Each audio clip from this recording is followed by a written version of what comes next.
I pick up the photograph, its edges worn and frayed from years of handling, the paper yellowed and brittle. It's a faded image, a ghost of the past, capturing a moment on the shores of Iwo Jima.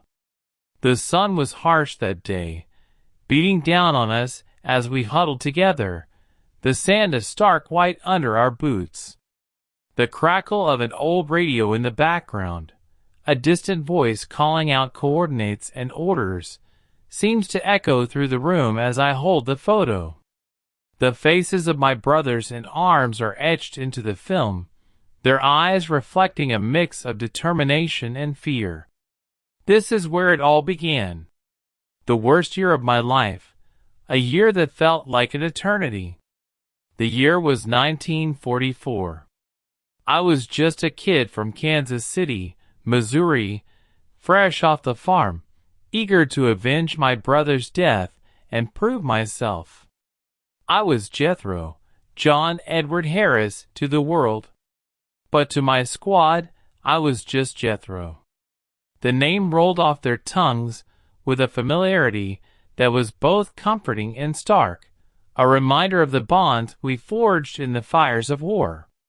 The war had a way of stripping you down to your essence, burning away the superficial and leaving only what was true. The photograph captures that. 5 young men, dressed in our M1941 field jackets and M1 helmets, the Marine Corps utility trousers stained with dirt and sweat. Our weapons, the reliable M1 Garand rifles, were slung over our shoulders, a constant companion in the endless days of combat. The whispers through the image, carrying with it the echoes of distant explosions and the cries of falling comrades. This photograph is all that's left of that time, of those men. Their smiles, forced and brave, hide the terror that gnawed at our insides. But in their eyes, you can see it all, the hope, the fear, the unbreakable spirit that kept us going. Let me tell you about them. Let me tell you about Tex, our natural leader with a dry sense of humor that could cut through the thickest tension. About Irish, the devout Catholic whose heart was as golden as his faith was steadfast. About Billy the Kid, the daredevil who was always the first to volunteer for the most dangerous missions. And about Pancho, the quiet, thoughtful man who kept to himself but was fiercely loyal to his squad. And let me tell you about the battle that broke us all, the Battle of Iwo Jima. It was a crucible of fire and steel, where the very air was thick with the scent of gunpowder and the taste of blood. It was a place where men became legends, and legends became ghosts. This photograph is a testament to that time, a silent witness to the horrors and the triumphs, the losses and the victories. It's a reminder of the price we paid, and the bonds that held us together through the darkest nights and the bloodiest days. The train station was a cacophony of sounds and a whirlwind of motion. The relentless of the locomotive's engines, the distant crackle of the public address system, and the insistent of my own heart pounding in my chest created a symphony of anticipation and dread. The platform was a sea of khaki and olive drab, as hundreds of young men like me prepared to embark on an uncertain journey. Mary stood beside me, her eyes glistening with unshed tears, reflecting the harsh fluorescent lights overhead. She clutched my hand tightly, her fingers trembling slightly.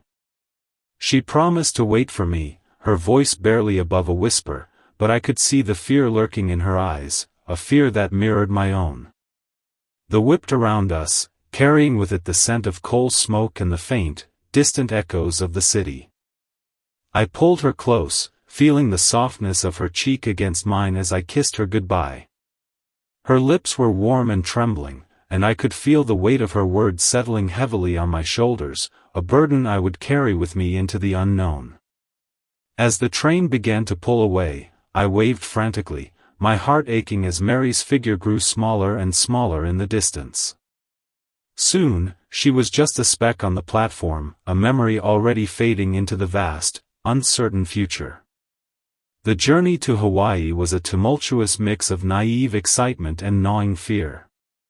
I imagined war as a grand adventure, a chance to prove myself and avenge my brother's death. The train cars were filled with the chatter of fellow soldiers, their voices a blend of bravado and apprehension. We laughed and joked, trying to mask our fears with false confidence. The landscape outside the windows shifted from the familiar to the alien, as we traversed vast plains and towering mountains, each mile bringing us closer to the Pacific and the reality of what lay ahead. When we finally boarded the ship, the reality of our situation became starkly apparent. The vessel was a floating city, crowded with thousands of men, all headed towards the same uncertain fate. The air was thick with the acrid smell of diesel fuel and the ever-present crackle of distant gunfire, a haunting reminder of the conflict that awaited us. I stood on the deck, looking out at the endless expanse of the ocean, the horizon stretching out before me like an unbroken promise. The salt spray stung my eyes, and the wind whipped through my hair, carrying with it the faint, distant echoes of battle. As the ship sliced through the waves, I couldn't help but wonder what awaited us in the Pacific, what horrors and triumphs lay hidden beneath the vast, unyielding sea. The weight of Mary's words and the memories of home pressed heavily on my heart, a constant reminder of the life I was leaving behind and the uncertain future that lay ahead. The first days in country were a shock, a brutal awakening that slammed into Jethro like a physical force.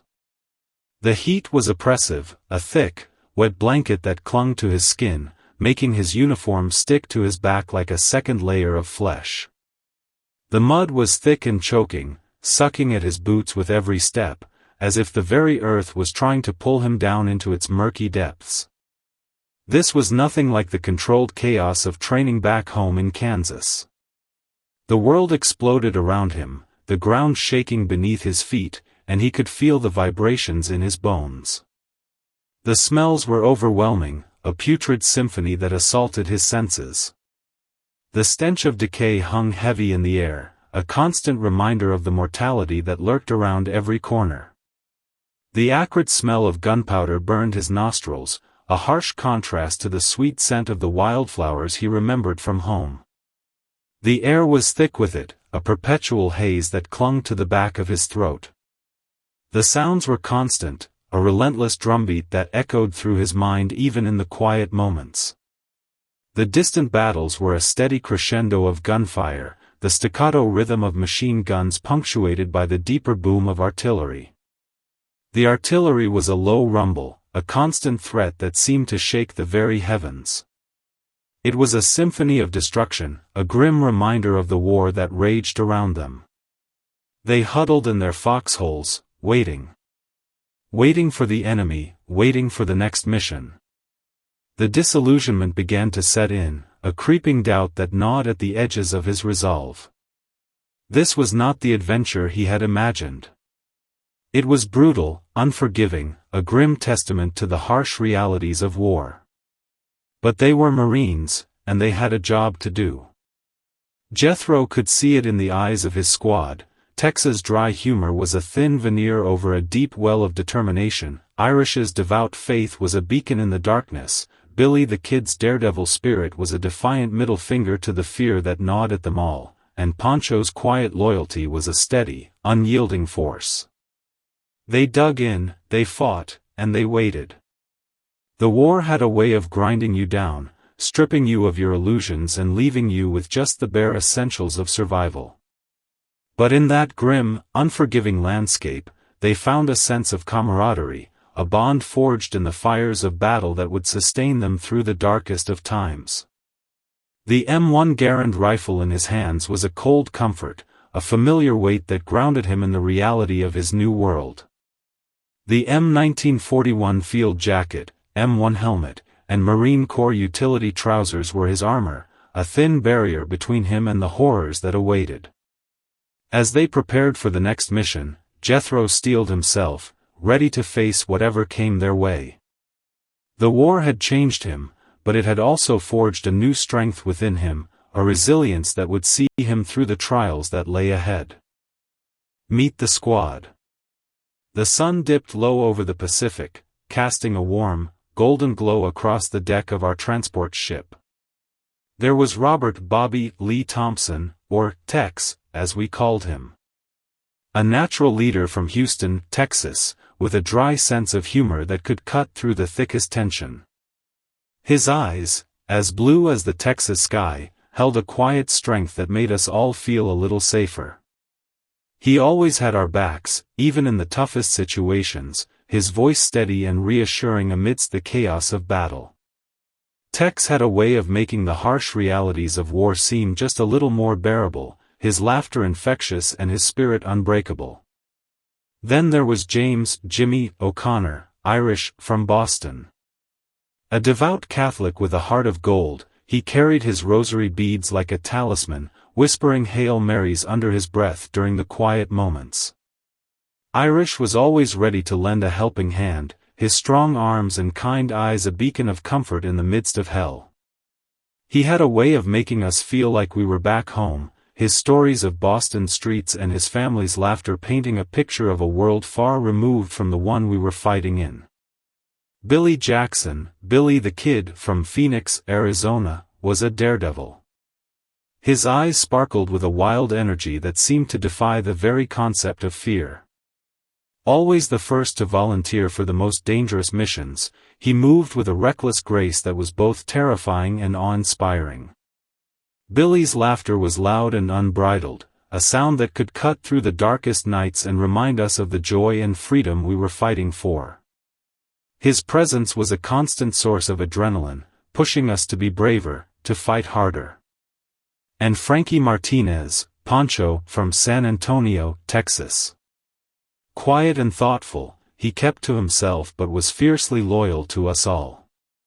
His eyes held a depth of emotion that spoke volumes, a silent strength that grounded us in the storm. Pancho's hands were calloused from years of hard work, his body lean and muscular from a life of labor.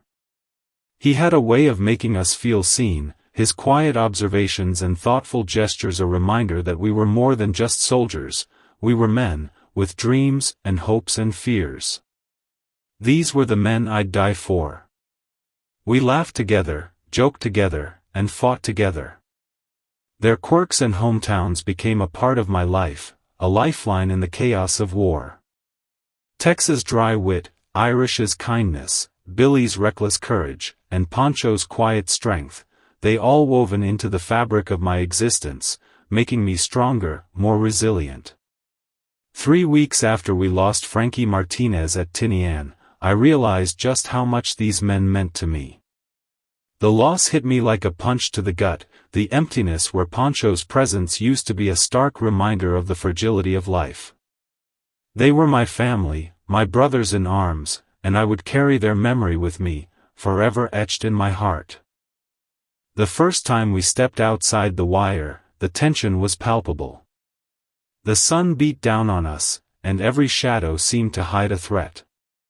The veterans in the squad, like Tex and Irish, moved with a practiced ease, their eyes scanning the terrain constantly. "Keep your eyes open, Jethro," Tex murmured. Every bush, every rock could be hiding something. We moved in a tight formation, our M1 Garens at the ready. The landscape was alien to us, volcanic rock and sparse vegetation. Nothing like the rolling hills of Kansas.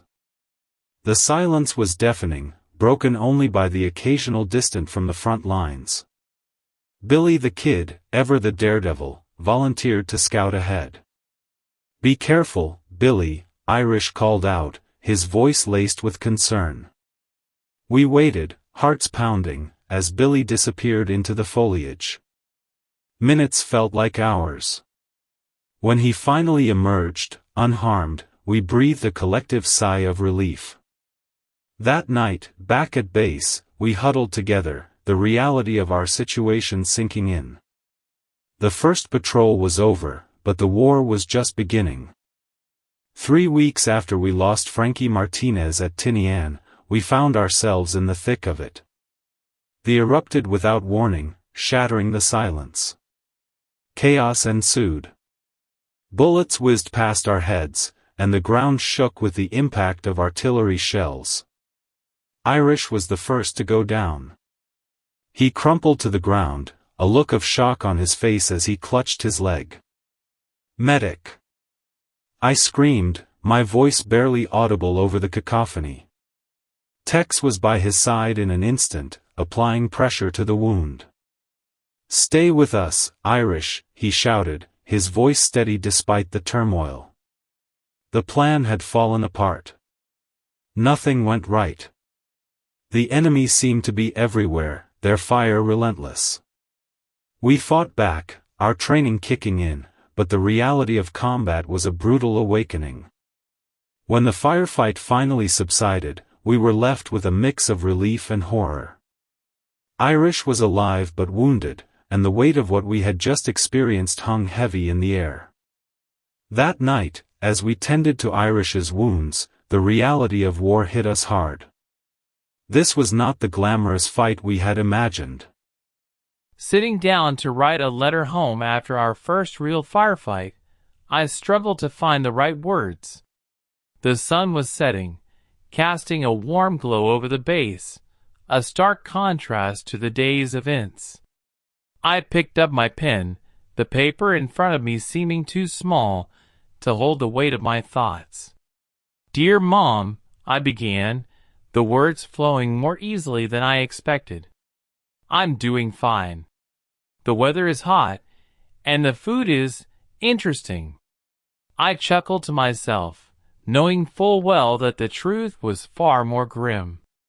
The training is tough, but we're all in good spirits. I couldn't tell her about Irish's wound, or the constant fear that gnawed at us. I couldn't tell her about the lies we told to protect the ones we loved. As I folded the letter and sealed it, I wondered if she would ever know the truth. The gap between what I wrote and the reality of war was vast, and it was a burden I carried alone.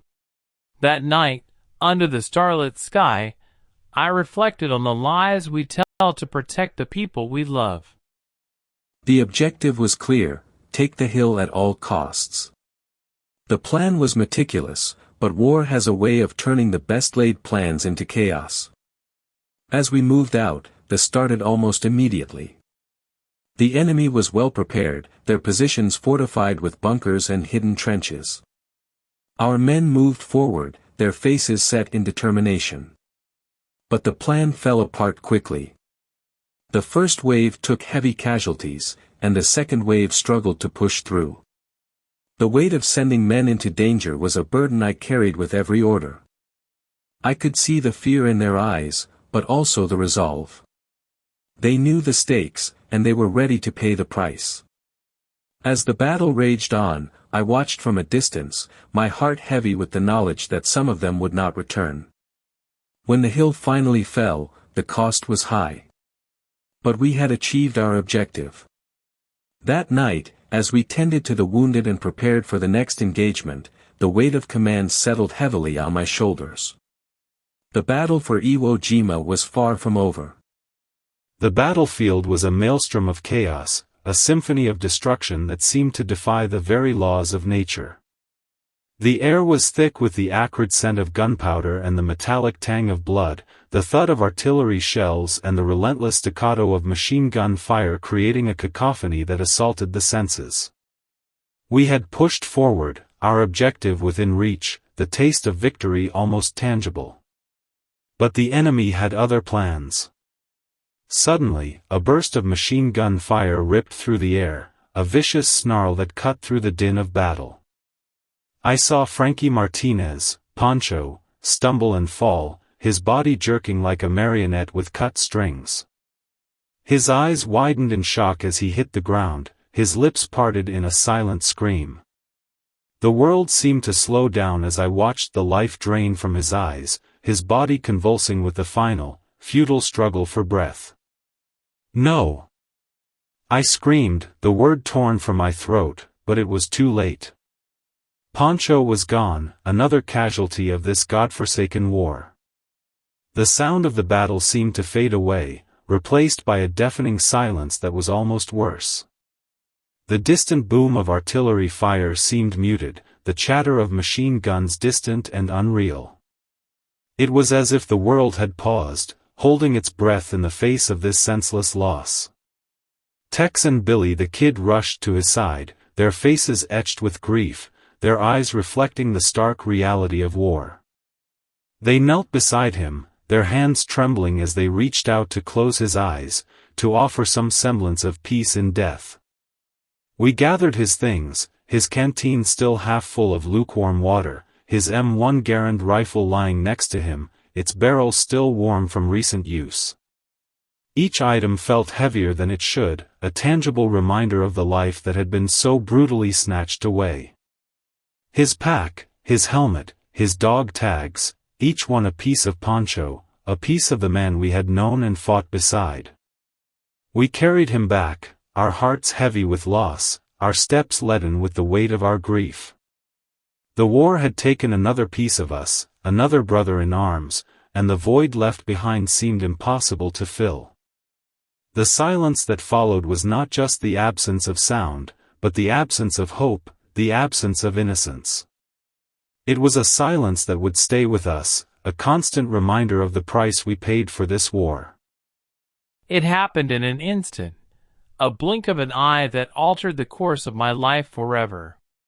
The sun hung low in the sky, casting an eerie glow over the battered landscape of Tinian.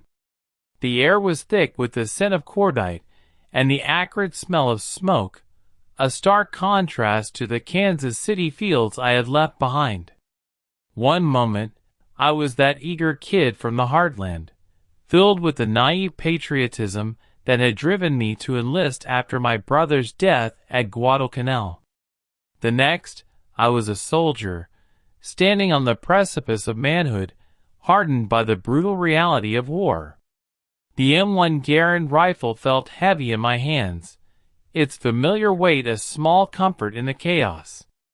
My M1941 field jacket was stained with dirt and sweat, the Marine Corps utility trousers caked with mud from the trenches. The radio crackled to life, its static-filled voice a harsh reminder of the world beyond this God-forsaken island. And then, in that split second, I saw Pancho fall. His quiet, thoughtful demeanor had always been a beacon of calm in our squad, and to see him crumple to the ground, lifeless, was a blow that resonated through my very soul. Pancho's body lay there, a silent testament to the senseless brutality of war. The innocence that had once filled my heart, the naive belief that I could make a difference without paying a price, vanished like mist under the morning sun. In its place, a cold, hard resolve took root. I stood there, staring at his lifeless form, and I knew I was no longer that kid. I was a man, forged in the fires of battle, carrying the weight of my fallen brother, and now, Pancho, the bells of my conscience rang loud and clear, a mournful dirge for the part of myself I left on that island. The horizon stretched out before me, a desolate expanse of destruction and despair. The LDTs and LCIs that had brought us to this hellish place stood idle, their once bustling decks now silent and foreboding. The slang of the soldiers around me, GI, KP duty, dogface, all seemed hollow, empty echoes of a world that no longer existed. The canteen that hung at my side felt heavy, a reminder of the chow we had shared, the camaraderie that had sustained us. But now, it was tainted by the bitter taste of loss. That day, I left a part of myself on that island, forever changed by the horrors of war. The reflections of the setting sun danced on the shattered remnants of our hopes and dreams, a cruel mockery of the innocence we had once possessed.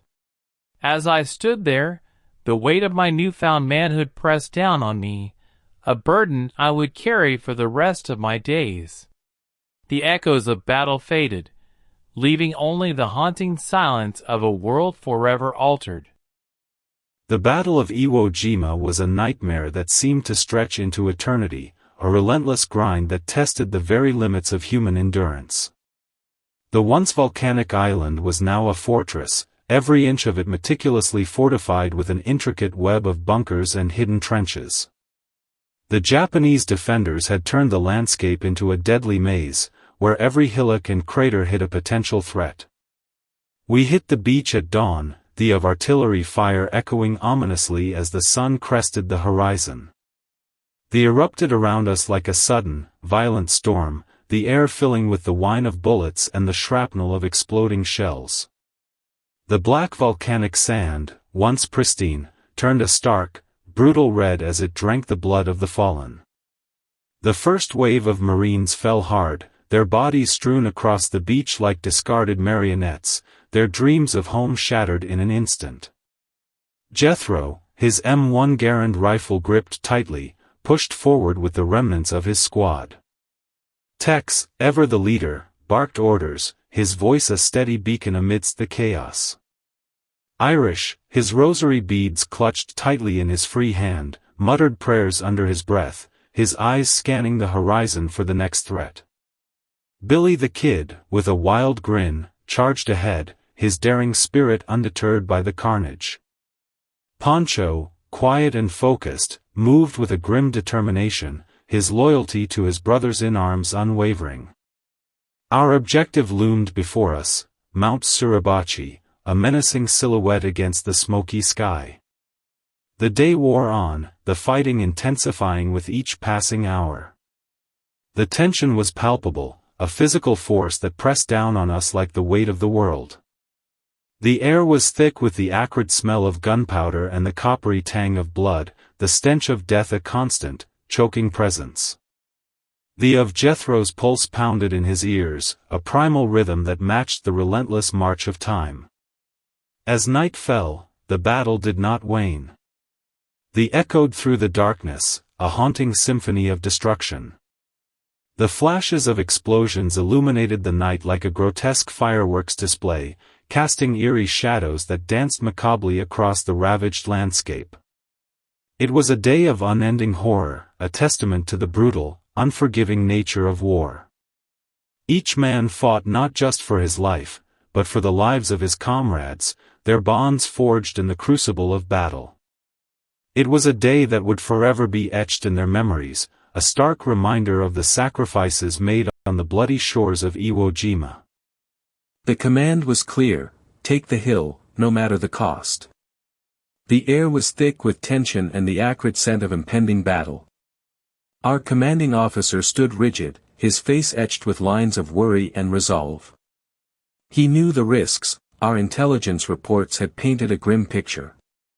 The enemy's positions were fortified, their defenses formidable, nestled in the rocky terrain like vipers ready to strike. But the order stood firm, a grim edict from higher command. We moved out, our boots sinking into the muddy earth as we trudged forward. The rain had turned the battlefield into a quagmire, but the enemy's gunfire cut through the downpour like a brutal symphony. Our hearts were heavy with the knowledge of what lay ahead, a slaughterhouse, a place where dreams and hopes went to die. The M1 Garand rifles felt cold and heavy in our hands, a stark reminder of the grim task before us. Tex led the charge, his usual dry humor replaced by a steely determination that burned in his eyes. His M1941 field jacket was splattered with mud, and his M1 helmet glistened with rainwater. Behind him, Billy the Kid followed, his daredevil spirit pushing him forward with an almost reckless abandon. Despite the chaos, his movements were precise, his eyes scanning the terrain for any hint of danger. Irish, despite his wounds, stood tall and unyielding. His faith was unshaken, a beacon of strength amidst the madness. His uniform was tattered, and blood seeped through the bandages on his arm, but his resolve never wavered. Pancho, quiet and thoughtful, moved with a fierce loyalty that was evident in every step. His eyes were fixed on the hill, a silent promise of courage and determination. The first explosion tore through the air, sending shards of shrapnel and earth flying. Men fell, their dreams and hopes shattered on the battlefield. The screams of the wounded mixed with the deafening roar of gunfire, creating a symphony of horror that would haunt us for years to come. The cost was high, too high. Each life lost was a piece of our souls torn away, a reminder of the brutality of war. But we pushed on, driven by a sense of duty and the weight of leadership. The orders were impossible, a cruel joke played by fate. Yet, we carried them out, leaving a piece of ourselves on that hill. The rain continued to pour, washing away the blood but never the memories. As we reached the summit, the silence was deafening, a stark contrast to the chaos that had preceded it. We had taken the hill, but at what cost? The weight of our actions settled heavily on our shoulders, a burden we would carry long after the war ended. Months had slipped by like grains of sand through an hourglass since we had stormed the black sands of Iwo Jima. The initial adrenaline-fueled shock had faded, replaced by a numbing routine that gnawed at our souls. The sun rose and set with a monotonous regularity, each day blending into the next in a never-ending cycle of violence and survival. The once pristine beaches were now churned into a desolate moonscape, littered with the remnants of battle and the silent testament of fallen comrades. The squad moved like ghosts through the devastated landscape, our faces etched with the deep lines of weariness and the hollow eyes of endless battle. Our uniforms, once crisp and clean, were now tattered and stained with the grime of war. The salt air clung to our skin, a constant reminder of the ocean that surrounded our island prison. Tex, ever the optimist, tried to keep our spirits up with his dry, drawling humor, but even his jokes fell flat in the face of our collective despair. His attempts at levity were met with silent nods or vacant stares, the weight of our losses too heavy to bear. We had lost so much. Franco, the eager kid from Kansas City, was long gone, another casualty of this godforsaken war. In his place stood a soldier, hardened by the brutal reality of combat. His eyes, once bright with youthful enthusiasm, were now dulled by the horrors he had witnessed. The laughter and camaraderie that had once filled our days were now replaced by a somber silence, broken only by the distant rumble of artillery or the mournful toll of the chapel bells. Each chime echoed through the air, a haunting reminder of the lives lost and the sacrifices made.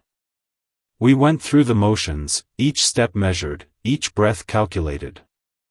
The island had become our prison, and every day was a test of endurance. The constant hum of tension and the ever-present threat of death wore on our nerves, grinding us down to mere shadows of our former selves. 3 months in, and the war had taken its toll. Our bodies were battered and bruised, our minds frayed and worn.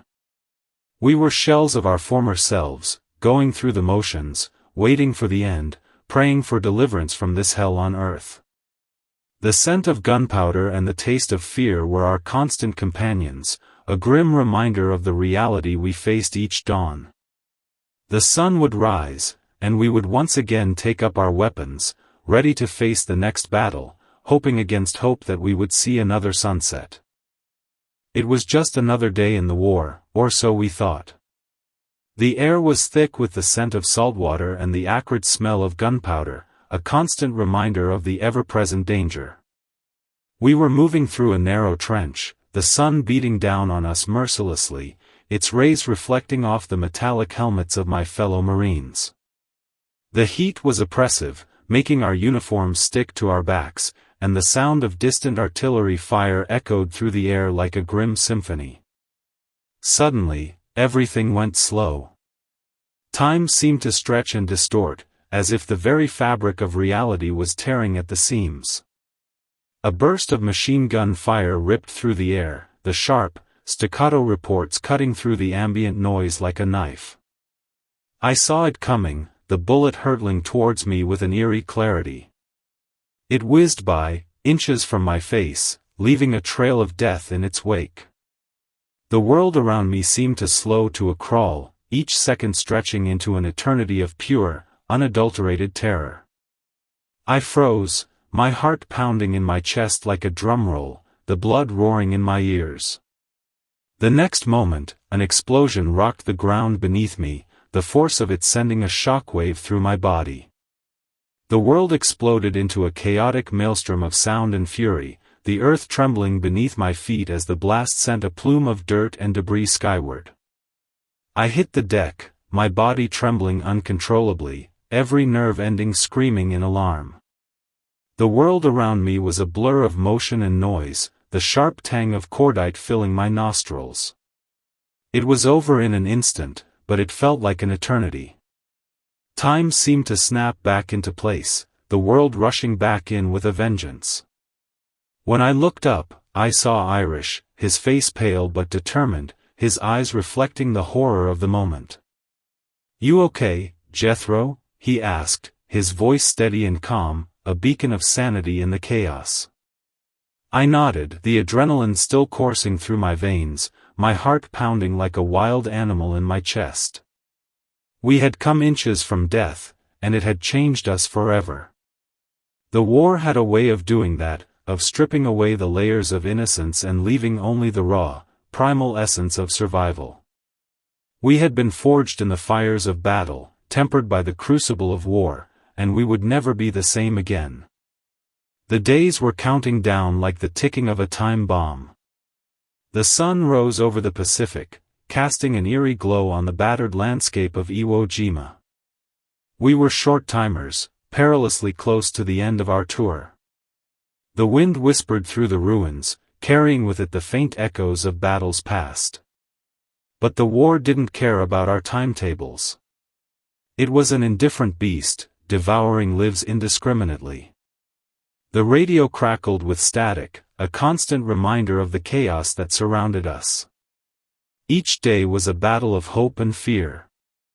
Hope that we'd make it out alive, that we'd see the sunrise over Kansas City again, or the bustling streets of Houston. Fear that we'd die just days before our rotation, that the next shell or bullet would bear our name. Our hearts pounded in our chests, a relentless drumbeat of survival. We were a patchwork of sweat-stained uniforms and dirt-caked faces, our eyes hollow from the weight of what we'd seen. Superstition ran high. We avoided stepping on cracks, touching wood, anything to keep the bad luck at bay. Tex, with his dry humor, would joke about it, but his eyes held the same fear. Irish would cross himself, his lips moving in silent prayer. Billy the Kid, ever the daredevil, would laugh it off, but even he couldn't shake the feeling of dread. Poncho, quiet and thoughtful, would just nod, his eyes reflecting the same worry.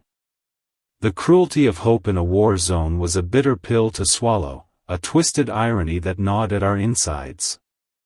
We clung to the idea of going home, of seeing Mary again, of leaving this hell behind. Her letters were a lifeline, a connection to a world that seemed a million miles away. The scent of her perfume, faint on the paper, was a sweet torment, a reminder of what we were fighting for. But the war had other plans. It was a cruel mistress, taunting us with the promise of freedom, only to snatch it away at the last moment. Every explosion, every burst of gunfire, was a reminder that our time was running out.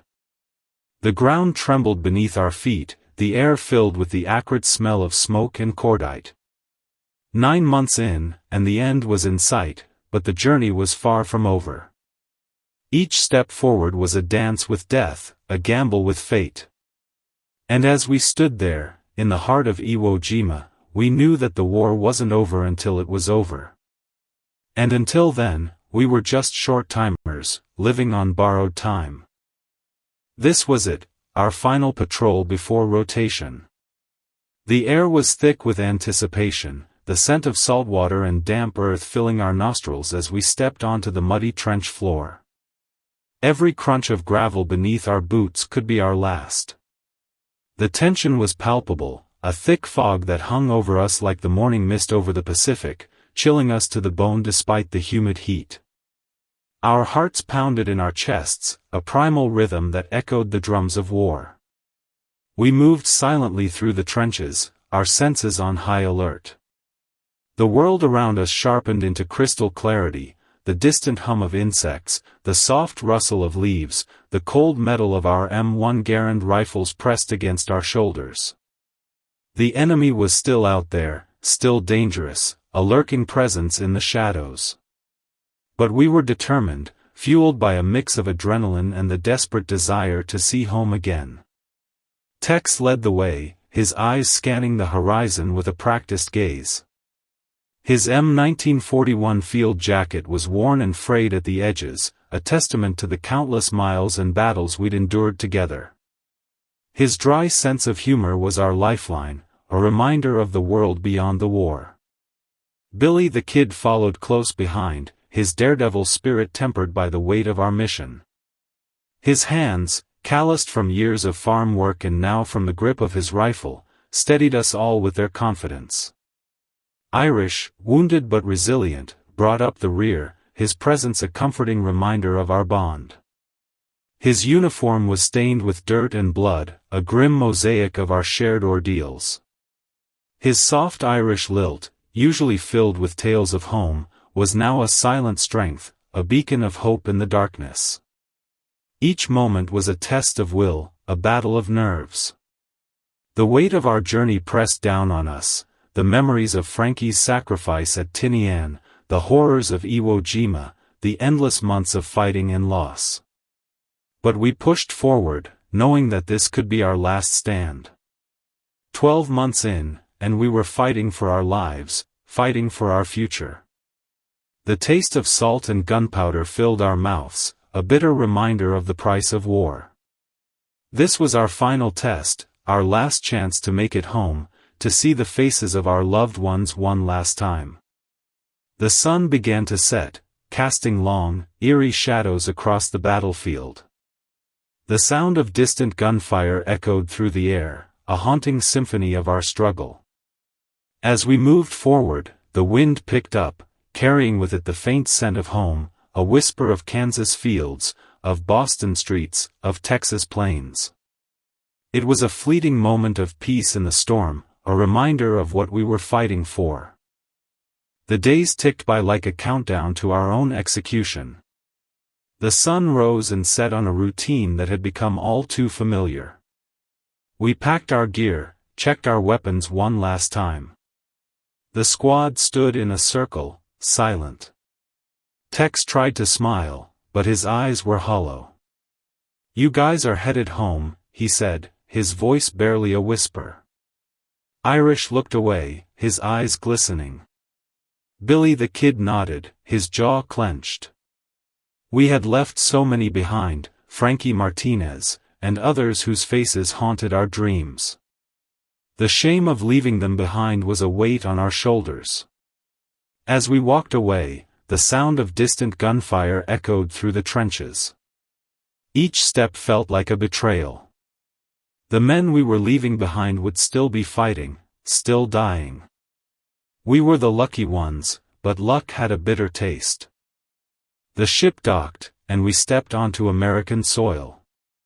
Everything was too clean, too quiet. The streets were filled with people going about their lives, oblivious to the hell we had left behind. The food tasted wrong, the air was too fresh. I couldn't sleep without the sound of gunfire in the background. Every noise startled me, every shadow held a memory. People asked how we were, if we were glad to be home. But how do you explain the disconnect? The emptiness where Frankie Martinez and others should have been? The silence was deafening. I was a stranger in my own home, a ghost walking among the living. Years have passed, but the war never truly ends. It lingers in the quiet moments, in the spaces between heartbeats. The dreams are still vivid, the sound still haunting. The acrid smell of gunpowder clings to the back of my throat, and the metallic taste of fear coats my tongue. The faces of the men I lost are etched into my memory, as clear as if they were standing right beside me. Frankie Martinez, his laughter echoing through the muddy trenches, his eyes crinkling at the corners as he shared a joke to lighten the mood.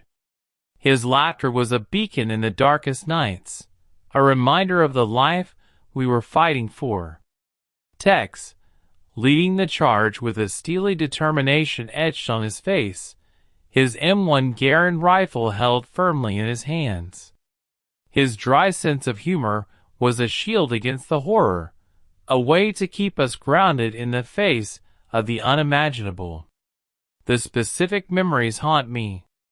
The way Irish's eyes glistened with unshed tears as we said our goodbyes, his hand gripping mine tightly, a silent promise of friendship and faith. The way Billy the Kid's daredevil spirit pushed us forward, his reckless courage a driving force that kept us moving when all we wanted to do was retreat. These are not abstractions. They are the men who stood by me, who died for me. Their names are forever engraved in my heart. Frankie Martinez, Tex, Irish, Billy the Kid, and so many others. Each name carries a world of memories, a tapestry of moments shared in the heat of battle, and the quiet moments in between. The way Frankie's laughter could fill a room, the way Tex's leadership inspired confidence, the way Irish's faith gave us strength, and the way Billy's courage drove us forward. They are the ghosts that walk with me, the echoes of a war that never truly ends. The war is over, but the echoes of their voices, the memories of their sacrifices, they are the wounds that never fully heal. They are the price of war, the debt we owe to those who gave everything. And they are the reason why, even after all these years, the war never truly leaves you. As I stand here, the sun dipping low, casting long, dramatic shadows across the landscape, I am filled with a mix of gratitude and sorrow. The light is soft, almost gentle, a stark contrast to the memories that haunt my nights. We fought for something greater than ourselves, for a cause that demanded sacrifice. The wind whispers through the trees, carrying with it the echoes of distant battles and the laughter of friends long gone. The scent of the earth, rich and damp, reminds me of the trenches, of the mud that clung to our boots, and the smell of gunpowder that never seemed to leave our nostrils. The memories of Iwo Jima will forever be a part of me, etched into my soul like the scars on my body. The names of the fallen will never be forgotten. Frankie Martinez, with his quiet strength and fierce loyalty. Tex, our natural leader, whose dry humor could light up the darkest nights. And so many others who gave their lives, their dreams, their futures. Frankie, who would sit by the fire, his eyes reflecting the dance of the flames, sharing stories of his hometown in San Antonio. Tex, who always had a kind word or a joke to lift our spirits, even in the bleakest of times. Their faces, their voices, are as clear to me as if they were standing right here beside me. Remember them. Remember the courage that burned in their eyes, the sacrifice that weighed heavy on their shoulders, the horror that gripped their hearts. Remember us, for we are the echoes of a war that shaped a nation. The thunder of artillery, the staccato of machine guns, the screams of the wounded, these sounds are the symphony of our lives. And as you go about your lives, in the quiet moments, in the clean streets, remember the men who left a piece of themselves on that island. Remember the dirt under our fingernails, the salt of the sea on our skin, the taste of fear in our mouths. Remember the cold nights spent huddled together, the warmth of camaraderie that kept us going. Remember the letters we wrote, the hopes and dreams we shared, the prayers we whispered in the dark. Remember us, for we are more than just names on a monument. We are the boys who left home with stars in our eyes, and returned with the weight of the world on our shoulders. We are the men who fought, who bled, who died, so that you could live in freedom. So, in those quiet moments, when the world seems still and peaceful, take a moment to remember. Remember us.